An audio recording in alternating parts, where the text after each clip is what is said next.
బాధ్యతాయుత నాయకుడిగా వ్యవహరించాల్సిన జగన్ గత 5 ఏళ్లలో ఏ విధంగా విధ్వంసం సృష్టించారో ప్రతిపక్షంలోనూ అదే తరహాలో వ్యవహరిస్తున్నారని విజయనగరం ఎంపీ కలిశెట్టి అప్పలనాయుడు విమర్శించారు. కూటమి ప్రభుత్వంపై ప్రజలకున్న నమ్మకాన్ని తట్టుకోలేకే జగన్ డైవర్షన్ పాలిటిక్స్ చేస్తున్నారని మండిపడ్డారు. బొత్స కుటుంబ సభ్యులకు భూముల కేటాయింపు విషయంలో ప్రభుత్వం చట్ట ప్రకారం వ్యవహరిస్తుందని తెలిపారు. ఎప్పటికైనా వాళ్ళు విరమించుకోవాలి. కొన్ని విషయాలు ప్రజలు కూడా తిరస్కరిస్తున్నారు, అసహించుకుంటున్నారు. మీరు చేస్తున్న యాక్టివిటీస్ని చూసి మొత్తం అంతా కూడా రాజకీయం, నిరంతరం రాజకీయంలో ఏదో ఒక ఇనిషియేటివ్ తీసుకొని రాజకీయంలో మలుచుకోవాలని, కానీ మనిషి ప్రాణాలు పోగొట్టుకుంటున్నారు. రైతు పండించిన పంటని నేలపాలు చేస్తున్నారు. అలాగే మా రాష్ట్ర సంబంధించిన పౌర ప్రతిష్టలు కూడా భంగం కలిగించే విధంగా చేస్తున్న చర్యలు కూడా ఇది ప్రజలు చూస్తున్నారు.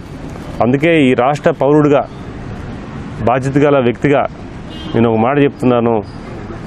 ఈ రాష్ట్రాన్ని భావితరాలకు అందిస్తున్న సంపదను కానీ, భావితరాలకు అందిస్తున్న నాయకత్వాన్ని కానీ గౌరవ ముఖ్యమంత్రి చంద్రబాబు నాయుడు గారు కానీ, ఉప ముఖ్యమంత్రి పవన్ కళ్యాణ్ కానీ, లోకేష్ బాబు గారు కానీ, రాష్ట్ర బీజేపీ కేడర్ కానీ, నాయకత్వం కానీ అందరూ కూడా అక్కడ నరేంద్ర మోడీ గారు, ప్రధానమంత్రి గారు సహాయ సహకారాలతో ఇక్కడ నడుస్తున్న పరిపాలనని